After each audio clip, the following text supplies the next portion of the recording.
দেন প্রথম যখন রমজান আসছে ওই দিনেরই কথা, তোমরা চাঁদ দেখে রোজা রাখো, চাঁদ দেখে ইফতার করো।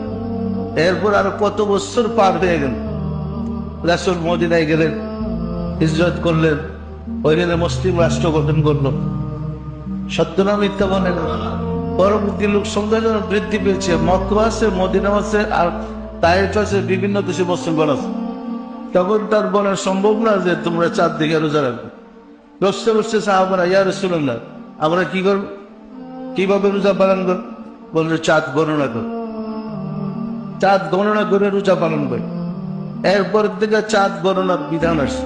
কিন্তু আমরা এমন নির্বোধ, একমাত্র হাদিসে পাওয়া যায় আমির মাভিয়াই ভণ্ডামি করে চাঁদ দেখার হাদিসটা প্রযোজ্য করছে। 3 দিন পরে সে এক দেশের গভর্নর ছিল, ফিরে এসে বললো যে আমরা চাঁদ দেখে রোজা রাখছি। এই চাঁদ দেখার আমির মাভিয়া, আমির মাভিয়ার দ্বারা আসলে ধর্মটা লাল বাতি জ্বালাইছে। কি জ্বালাইছে না জ্বালে নাই? চাঁদ দেখার হাদিসটা হচ্ছে আমির মাভিয়া দেখবে, এটা বর্ণনা করছে আমির মাভিয়া। আমরা কি মাভিয়ার ধর্ম করবো না রাসূলের? বিচিত্র রাসূলটা চাই করতে গিয়ে আমাদের এমন হয়েছে, টেলিভিশন আমরা দেখবো সৌদি আরবে তারা ঈদ করতেছে, আমরা মাশাআল্লাহ মানে রোজার মধ্যে আছি কি, অথচ ঈদের দিন রোজা রাখা সাত হারাম। কার জন্য হারাম? মুসলমানদের জন্য। আমরা মুসলমান না, তো ওই বাটার ঈদ করতেছে, আমরা রোজা রাখতেছি, এটা হারাম হইতেছে না? চিন্তা করে দেখেন ধর্ম আমাদেরকে কোথায় নিয়ে গেছে। শুধু অজ্ঞতার কারণে, নির্বোধের হাতে ধর্ম ছেড়ে দেওয়ার জন্য। পরিষ্কার না? পরিষ্কার না? মাহফিল যদি আমার এরকম বলতো যে বিশুদ্ধ জুমার নামাজ পড়া যাবে, তাতে বুঝতেই পারেন কি কথাটা। সারা পৃথিবীতে এমন কোন স্থান নেই যেখানে বৃহস্পতিবারে জুমার নামাজ পড়ে। রোজাটা যেমন দিনে পালন করেন, জুমার নামাজটা তো দিনের বেলাই, রোজাটা তো পুরা দিনে, আর জুমার নামাজটা কিছু সময়, দ্বীপ প্রহরের কিছু অংশে। সত্য না মিথ্যা বলেন? তাহলে সারা পৃথিবীতে একই দিনে রোজা, একই দিনে ঈদ পালন করলে মুসলমানদের ঐক্য ঠিক থাকতো, সঠিকভাবে ধর্ম পালন করা হইত। সত্য না মিথ্যা বলেন? আমরা শুক্রবারে সারা পৃথিবীতে একই দিনে নামাজ পড়তে পারি, তাহলে সারা পৃথিবীতে রোজা শুরু করতে পারি না কেন? পারার তো কথা ছিল, কি বলেন? পারার কথা না? কথা না? আমরা মুসলমানদের বুড়ার কথা, খোলাফায়ে রাশিদার যুগের কথা বলে গেছি, রাসূলের কথা বলে ফেলেছি। ওই প্রথম যুগের হাদিস মাহফিয়া একটা ঢুকাই দিছে, আমির মাহফিয়ার হাদিসটা চাঁদ দেখা। আমরাও প্রতি বছর, যেহেতু সরকার সিদ্ধান্ত নিচ্ছে না, চাঁদ দেখার উপরে নির্ভরশীল, আমরাও ফেতনা লাগাতে চাচ্ছি। তবে আমরা জানি রোজা কখন আছে, কিভাবে আছে, কিভাবে জানি। তারপরেও জেনে শুনে এর উপরে হস্তক্ষেপ করতে চাচ্ছি না, ফেতনা লেগে যাবে। তোমরা যখন চাঁদ দেখে রোজা রাখো, চাঁদ দেখে ইফতার করো, আমরা একটা ক্যালেন্ডার বানাইতেছি চাঁদ দেখেই, এটা খণ্ডন করার মতো মানুষ জন্মগ্রহণ করে। তোমরা আবার আমার মধ্যে আছে চাঁদ গণনায়, দেখো এটা পাল্টাই আমার গণনা একটা বের করে দিচ্ছে। তা আমরা গণনাটা জানি। পরিষ্কার না? পরিষ্কার না?